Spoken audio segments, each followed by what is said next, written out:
Welcome.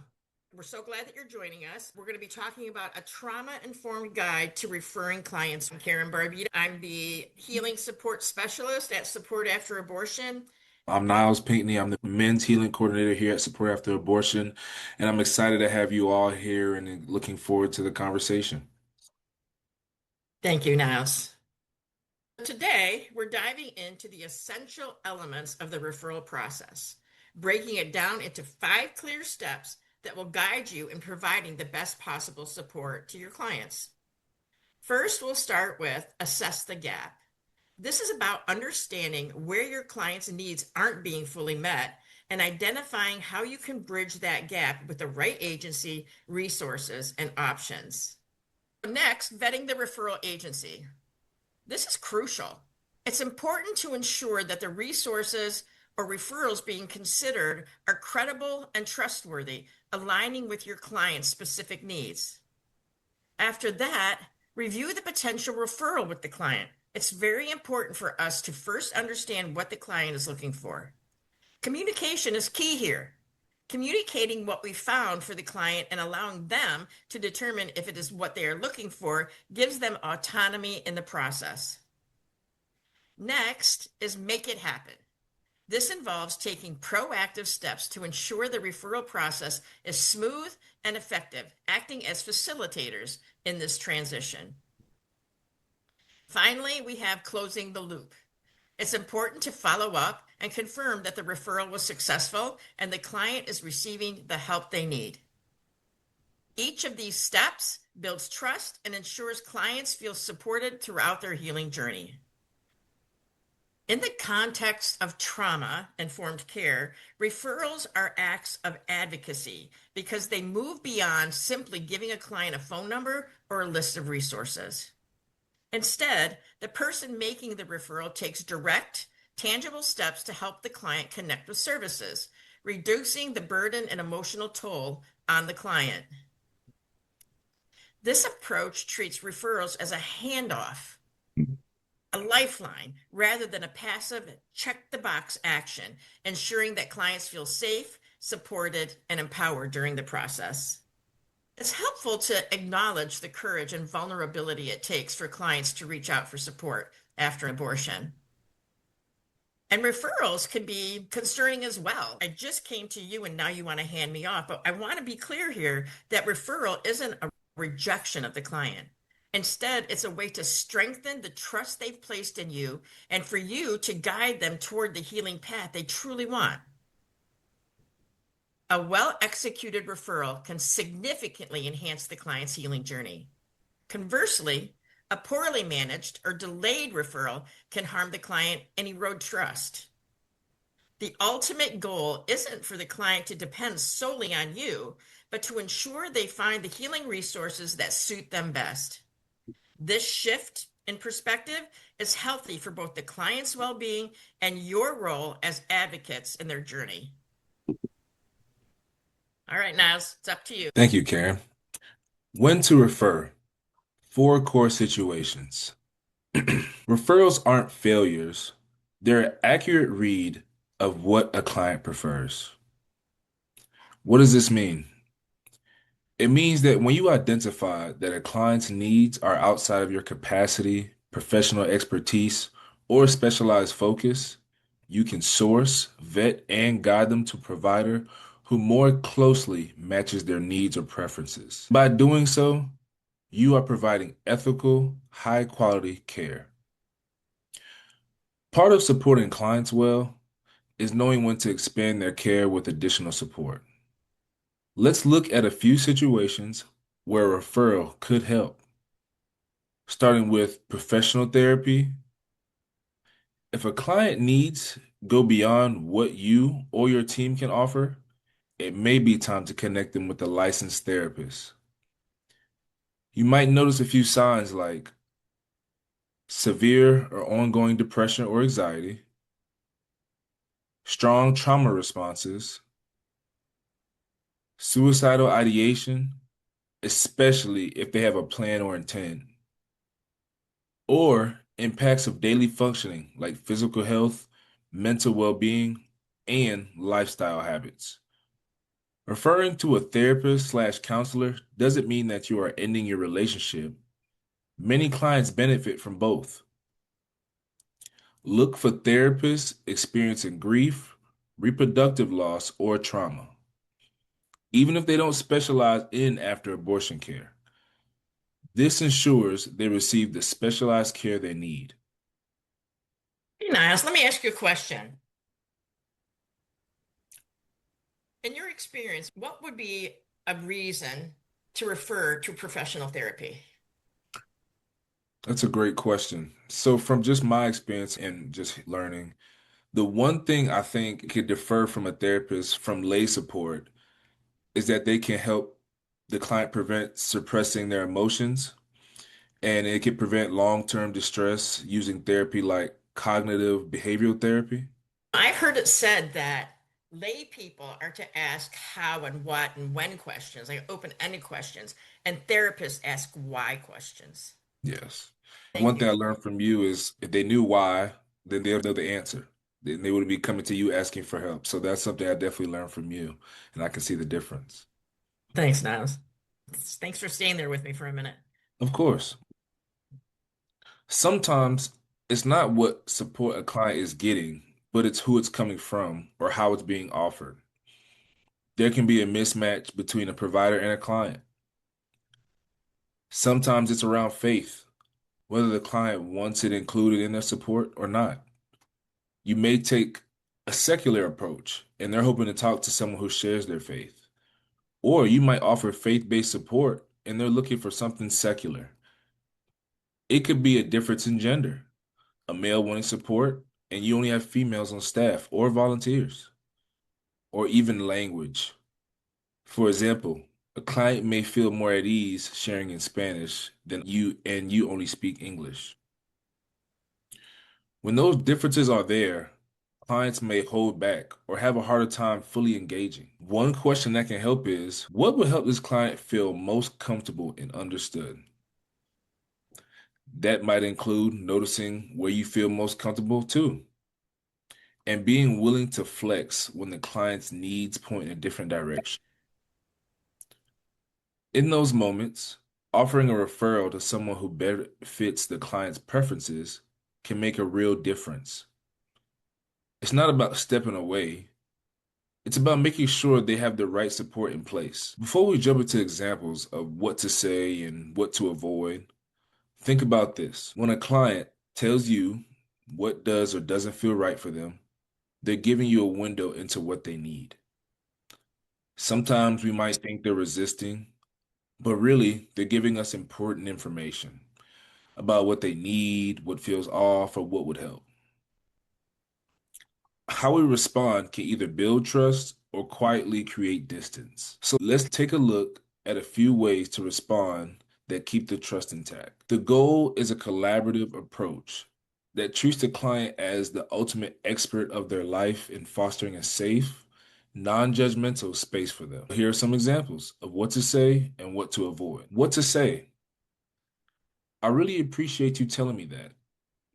It helps me make sure you get the right support for you. You have a sense of what you need. Is actually a really important part of this process. Let's find what would feel right for you.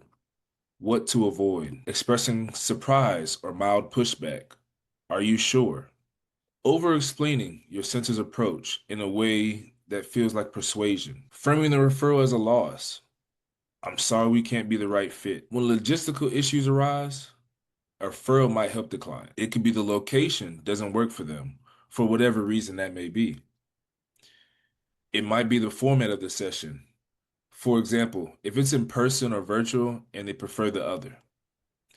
It could be that your available days or times don't fit their schedule.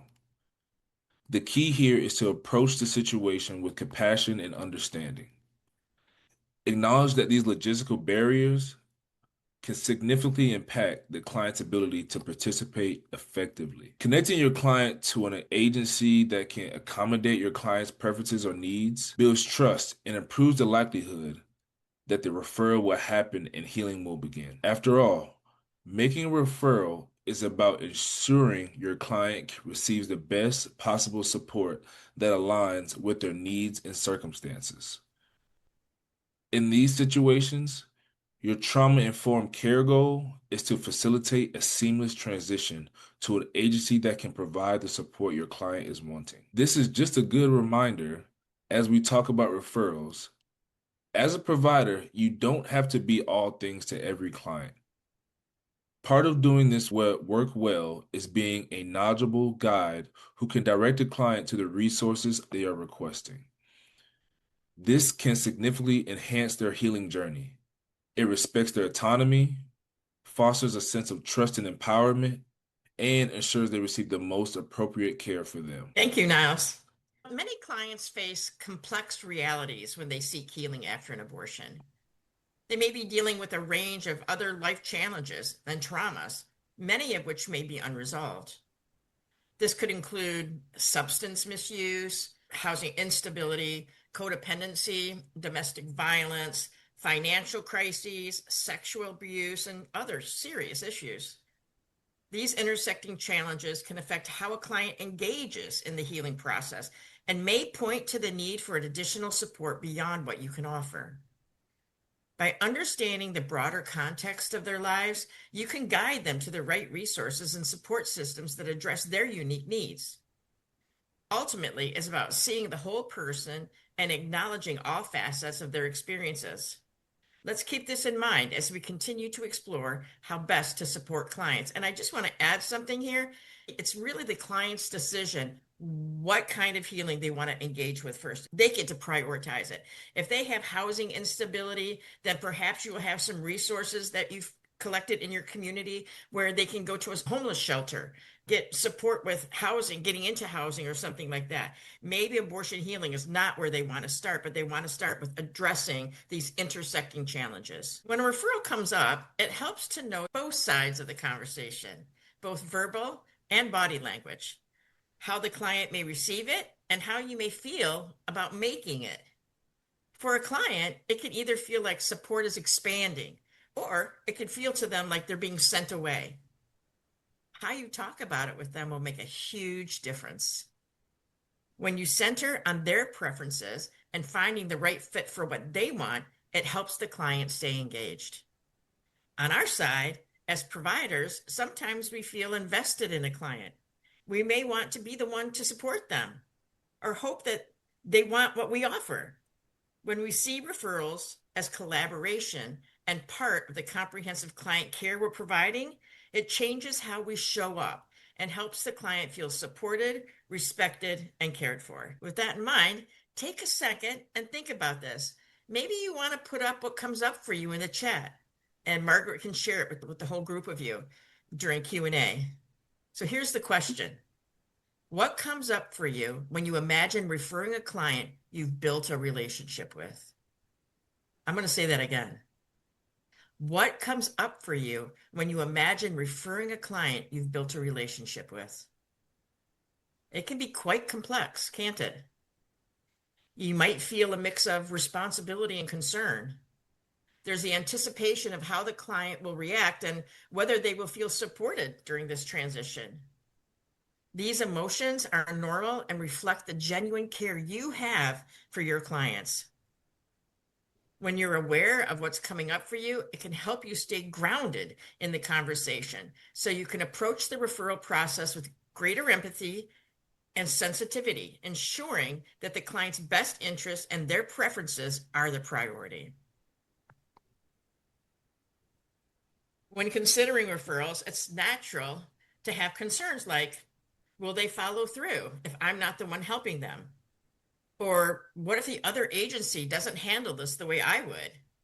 These worries are common and understandable. However, it's important to shift our perspective. A referral made with hesitation can convey a lack of confidence to the client. And let me tell you, clients are perceptive. They pick up on body language and tone of voice just like you do with them. Reassure yourself that you only work with vetted agencies known for providing quality support. Like the agencies you refer to, like Support After Abortion. We're not strangers. We're trusted partners. Trust in others' compassion and ability to support your client.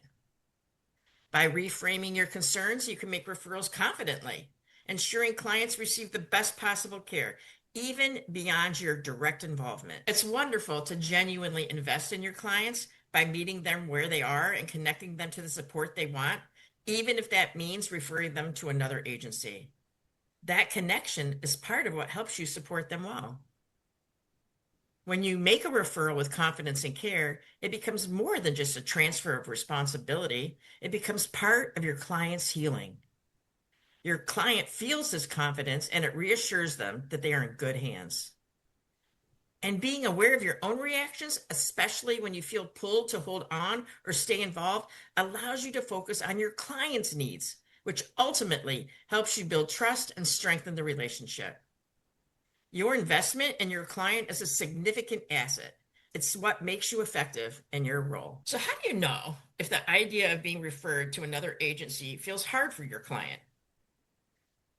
A lot of times, it comes down to noticing cues. You might notice withdrawal, silence, or a shift in tone or expression. Those can be signs that the client isn't feeling comfortable with the conversation. In those moments, it helps to slow things down and name what you're noticing. Use supportive language. Ask open-ended questions like, "It looks like something came up for you. Would you like to share what's going on?" If the client doesn't want to talk about what they're feeling, you can say something like, "We don't have to decide anything right now. Take some time to think about it. I'm here to listen." That gives the client space without pressure. What do you do if a client actually outright refuses a referral? Let the client know how valid their feelings are and that not wanting to be referred gives you a better sense of what they're comfortable with and what they're not. If it feels appropriate in the conversation, explore their hesitations with the client. Honor the client's autonomy. It's best practice to offer support without pressure and encourage open dialogue. Like I always say, be curious. You might say, "What would feel more helpful for you right now? What would feel like a better fit for you?" Then adjust the referral options based on this new understanding, always leaving the door open for future discussions. When you notice signs that talking about a referral is uncomfortable for the client, approach the conversation with empathy and understanding.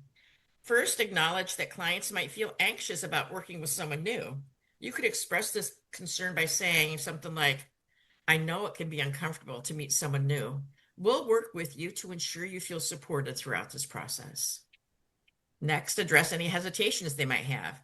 Reassure them by emphasizing, "Your preferences are important to us, and I'm committed to connecting you with someone who offers what you want."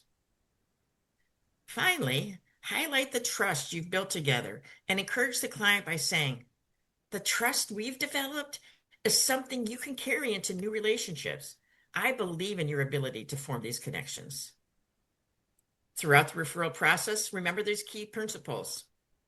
Clearly name the transition to avoid surprising the client and provide gradual support across multiple sessions if possible. A referral and consistent check-ins that honor the client's pace and preferences can make all the difference in maintaining trust and ensuring the client feels valued and cared for. And by the way, we'll be defining what a warm handoff is in the steps to refer section of this training coming up next. Niles. Thank you, Karen. And as Karen mentioned, I'll be going through the steps to refer. When it comes to reducing barriers for your clients, simplicity is key. By making the referral process as straightforward as possible, you increase the likelihood that the client will engage with the new agency. Consider what might make the process easier for each client. This could mean explaining that selecting an agency to refer your client to is based on the agency's ability to support the client in the way they prefer. Explaining this to your client as well as how your client will benefit from this new relationship can go a long way in fostering trust. Call the agency to confirm their availability and that they meet the client's preferred support. Assure the client that the referral agency can provide the healing they're looking for. Continue communicating with the client so they feel they can reach out if they encounter any challenges. Finally, remember that your role is to empower clients to take the next step with confidence, knowing they have the tools and support they need to succeed. It's about removing obstacles and making them feel supported every step of the way. We talked earlier about four core situations for referring out: professional therapy, mismatched perspective, schedule/incompatibility, and intersecting challenges. Let's explore that more. Start by assessing the gap. What is your client asking for or needs that you aren't able to offer them right now? Explain to the client that expanding their support system will help them get the type of care they prefer. Before proceeding, you want to clarify your company's referral policy internally. This step is to ensure everyone in your agency is on the same page, which helps maintain clarity in the process. If your client is asking for something that conflicts with your company's referral policy, like the client wants secular healing and your policy is only to refer to agencies that offer religious resources, you aren't in the position to connect this client with what they're looking for. In this situation, consider contacting support after abortion. We offer many options and will be able to get the client connecting to what they want. Finally, confirm the client's preferences just to make sure you understand exactly the type of support they're looking for. Then find an agency that offers what they're looking for exactly. These steps help set the foundation for the next step, vetting the referral. Vet the referral. Your goal is to ensure the client receives the best possible care. Let's focus on key elements to consider when evaluating an agency's fit for referring a particular client. First, check if the agency offers the specific services your client has requested. This ensures that the client receives the exact support they are looking for. Next, verify that the client meets the agency's eligibility criteria, such as insurance/payment requirements or geographical limits. This helps avoid unnecessary referrals to agencies that the client is not eligible for and delays finding an alternate match. Next, consider the accessibility of the agency.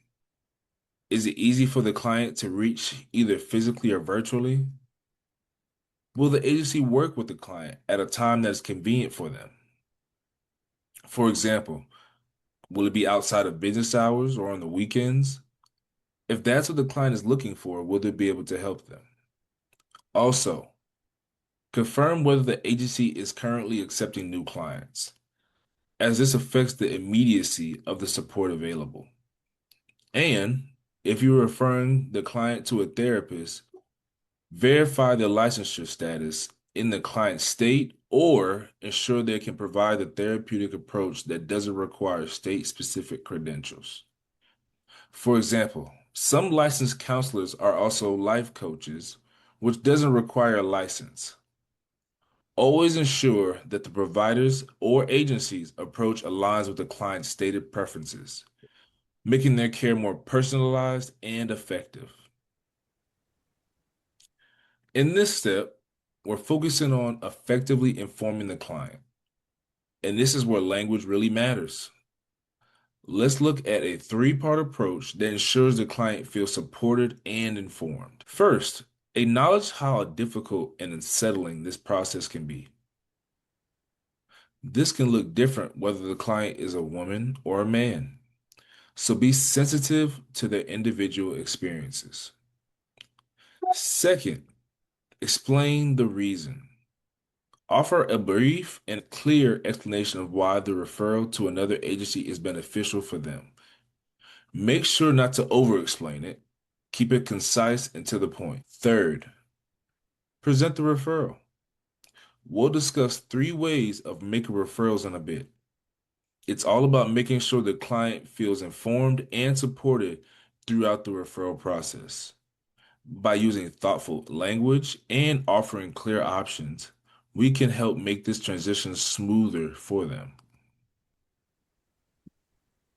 Thank you, Niles. When addressing the abortion experiences with women, it's crucial to meet them with understanding and empathy. Many women experience intense emotions, including grief, loss, guilt, shame. It's important to validate these feelings and show compassion before proposing solutions. We want to make sure that they feel heard. Create a space where they feel safe to express their emotions and reassure them that their feelings are valid and important.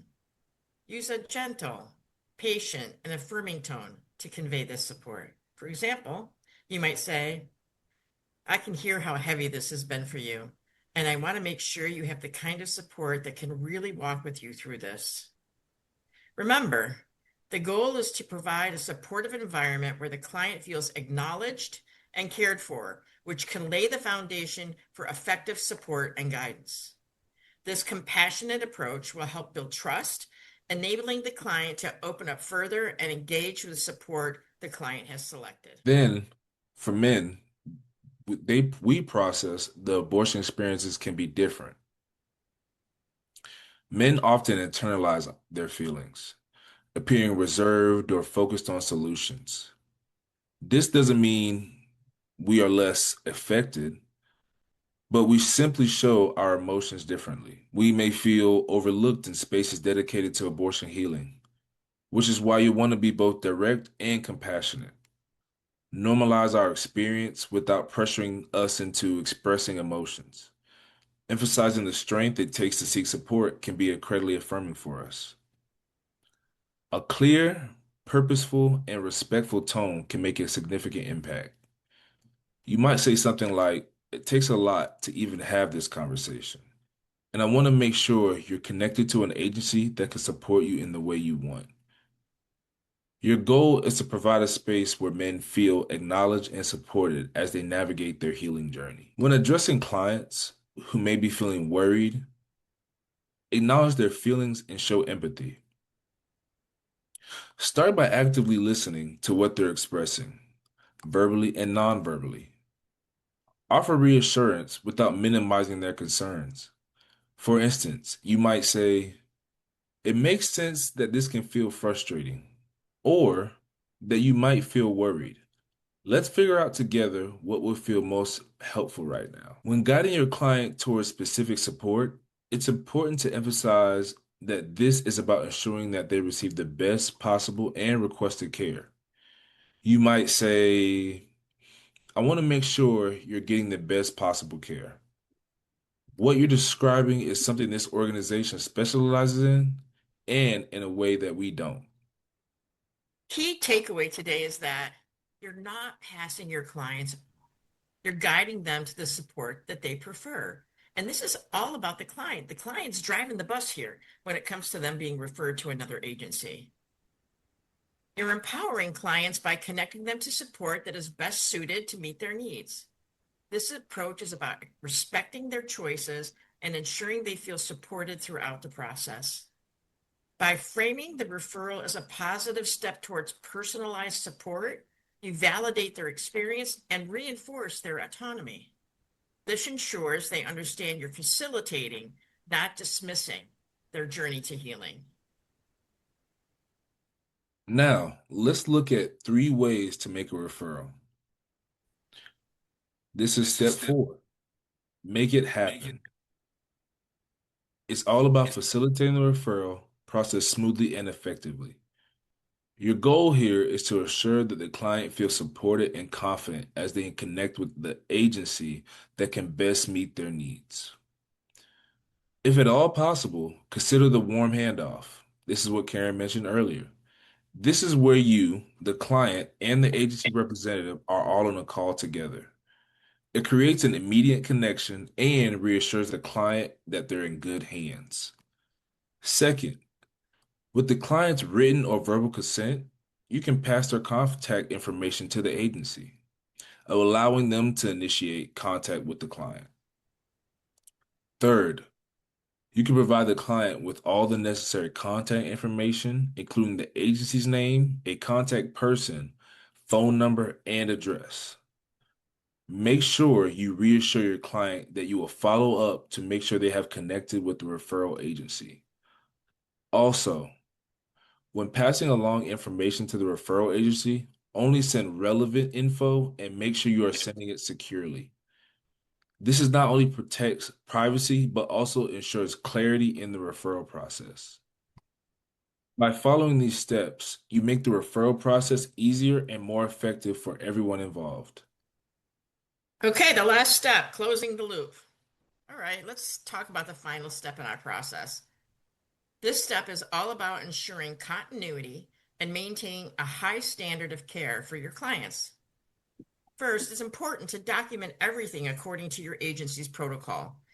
Good documentation is not just a formality, it's a critical part of protecting the client, yourself, and upholding professional integrity. Next, consider doing a brief, non-intrusive follow-up with both the client and the receiving agency a few days after the handoff. What exactly does that mean? It means a quick, light touch point. It's a gentle way to gather information. Are they connected? While minimizing intrusion. This step puts your mind at ease, knowing that the client is receiving the support that they want. It's also important to know that once that connection has been made, this is no longer your client. It's the receiving agency's client now. So let's move on to see how we can make referrals even easier with some of the tools that we provide. Making referrals easier. Today, we're focusing on the valuable tools available to both you and your clients through our free directory and after abortion line. These resources make it easier for you to connect clients with the right providers, tailored to their specific needs and preferences. First, let's talk about our directory. It's a powerful tool, searchable by location, gender, approach, and service type. Each year, over 20,000 searches are conducted, demonstrating its effectiveness and reach. This means that providers are consistently being found by those who need them the most. An empowering aspect of the directory is that the clients can access it themselves. This autonomy gives them control in their healing journey. Clients also can contact our after abortion line directly for support and connections to providers. In addition, providers can contact our after abortion line for assistance in finding and making referrals for their clients. This means that whether you're a provider or a client, their support tailored to your needs. Utilizing the tools helps your clients and also strengthens your professional network. You can visit the directory by scanning the QR code or going to supportafterabortion.com/directory. If you offer abortion healing and your organization isn't yet listed in our free directory, now is the perfect time to join. By being listed, you increase your visibility and become part of a trusted network of professionals dedicated to supporting individuals in their abortion healing journey. Being part of the directory connects you with clients and also providers who share a common goal of helping people find hope and healing after abortion. This interconnectedness is so valuable in fostering a supportive community. The link, it will take you to a page where you can schedule a meeting with me or Angel, who will help you get your listing into our directory.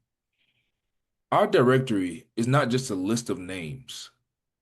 It's a community of providers who operate from a common framework. This shared approach means that when you make a referral within our network, you're ensuring a smoother transition for your client. These handoffs are crucial because the receiving provider already has the context needed. Reducing the need for repeated explanations is a significant advantage that can help ease the transition for your clients. So, what does that exactly mean? Providers facilitate different resources, have different policies, and are unique in style. That's what I mean by framework or shared language. Here are commonalities amongst abortion healing providers. They acknowledge that healing is important, that healing after abortion works. Clients are not the same as when they began. Most providers in our directory want to prioritize the client's needs over their own, meaning they want to connect them to what the client is asking for. And finally, they have facilitated abortion healings with clients. By leveraging this network, you're not just passing on a client, you're connecting them to someone who truly understands their journey. Thank you, Niles. Now we're going to talk about some key takeaways from this presentation. When we talk about referrals, it's essential to reframe them as acts of advocacy rather than signs of rejection or failure.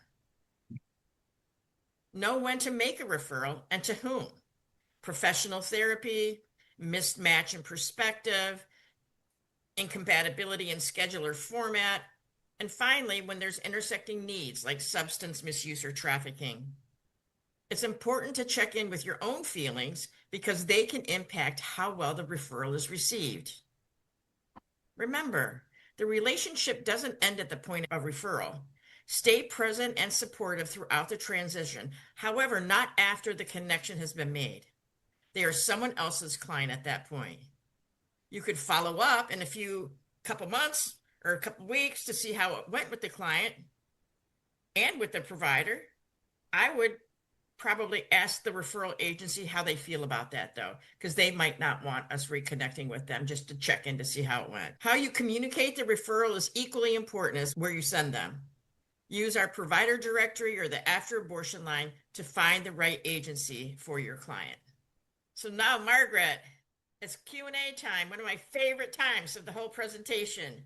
Do we have any questions in the chat or some interesting comments that you want to share? Yeah, we got some questions in, but I wanted to share a few things that people had said about the reflection that we asked earlier about how you feel making a referral. Someone said, I definitely feel protective of them and want to make sure they're taken care of well. Another person said, it worries me that I can't control the kind of attention they will get. And then concerned that the next people won't care about them like we do. We say it takes a village to raise a baby. Can't the same be true about clients? We just need to pray that where their feet travel, they will find the help they need. That's good. Yeah. Any questions in the chat? Yeah, we had some privately sent in. So, Karen, I'm going to give you this one. What if a Okay. client declines every referral option we offer, even though we know they need additional support? First thing that comes up for me is there's something going on. Mhm. Some reason why we're presenting all of these options that in line with what they're asking for, and yet they don't want to commit to a referral. I, again, am really curious all the time. Can you tell me what's going on? We've presented a lot of things. Are we missing something? Is there something in your request that we're not under? I would put it on me, first of all, rather than putting it on them. Did I miss something that you said to me and I'm not finding what it is that you're actually looking for? And I would just have a conversation. Ultimately, if they don't want to refer, we can always send them to a self-guided website where they can maybe start their healing on their own. And as they start going through it, things are coming up that we can suggest that they come back to us and we'll find them what they're looking for. But ultimately, it's their decision. We can't force somebody to take a referral, just like you can't force somebody to go to the doctor. That's very true. Okay, Niles, I'm going to give this one to you. Okay. What are some signs that a client is agreeing to a referral verbally, but emotionally they're not really on board yet? Oh, that's a great question. So some signs, personally for myself, that I saw myself, and then also just from conversation and just experience, it can be they can be agreeing something to something quickly without asking questions. They can sound emotionally flat or detached, something like very monotone, repeatedly changing the subject. They minimize their own concerns, such as just saying, "Oh, it doesn't matter. What I think doesn't matter," or "What I say doesn't matter," or saying things like, "Or if you think so," something that's just not really reassuring or confident. Sometimes they verbally consent to avoid or conflict or pressure. And then with their body language, tone, hesitation, or lack of follow through, they can show that they're not fully emotionally aligned with the referral just yet. That was really good, Niles. Thank you. Karen, I'm going to come back to you. How do you support clients who are dealing with multiple overlapping issues like abuse, housing instability, or substance misuse without overwhelming them with too many referrals at once? Yeah. Again, the client's driving the bus. If somebody doesn't have anywhere to live, to get them connected to abortion healing doesn't really make sense to me, right? Like, unless they have a car to live in, but if they're actually homeless, where are they going to go? Or how are they even going to get to a support group or a one-on-one? If they're homeless, they're not going to have internet, so they're not going to be able to do anything virtually. So it's going to have to happen in person. And I would let them decide what is the most important thing to you right now in your life? What's the thing that is impacting you negatively the most? And then I would start there if they're open to starting there. I let them drive the bus. I love that. It's definitely important in the healing process to be able to drive your own bus. Do we have time for one more? We've got one more really good one. Yeah, yeah, I think so. Okay. Niles, I'm going to tap you again. Of course. Can you talk more about referrals when faith preference is the issue, especially if a Mm. client preference is different from the organization's approach? So that's a great thing. And I know we just talked about it, but one option is supportafterabortion.com. We have our website where you can go to our directory and look for options, and we can connect with us to help you find options. But just to give more of a better explanation, I'll say when faith preference is involved, referrals ought to require extra sensitivity and transparency. So a client may feel hesitant, judged, or worried they won't be fully understand if the organization's approach differs from their own beliefs. So it could be if someone that was a secular that walks into a place that may be faith-based, they may feel like some that may go come into the church for the first time that they stand out like a sore thumb. So that may be a concern they're already walking into. So it's important that the center can help the client's comfort and autonomy rather than trying to persuade them into a particular framework. All right. We do have one more question. Do you want one more or? Sure. Okay. What if I know our program could technically help the client, but I can tell they'd probably engage more fully somewhere else? How do I navigate that internally? My first question would be, what does the word technically mean here? Is it not actually aligning with what their preference is, but we've seen enough people going through it that they'll be able to overcome the things that they weren't asking for. If that's what technically means in this situation, I would say don't do it. Can you imagine if you're asking for a secular resource to help you with your abortion healing and you meet at a church? I would never do that. I would never do that. If there's somebody that doesn't believe in God, whether or not the resource talks about God, you're in a church, that would really put me off. And so if you are offering secular stuff, but you only conduct your meetings in a church and somebody says that they only want secular, they don't want to talk about God, that would be a situation where I think agencies might think that they could technically help a client, but I wouldn't suggest it. That's just my 2 cents. I like your 2 cents, Karen. Your work matters, and so does taking time to grow in it. So we're glad you joined us today. Thanks for being here.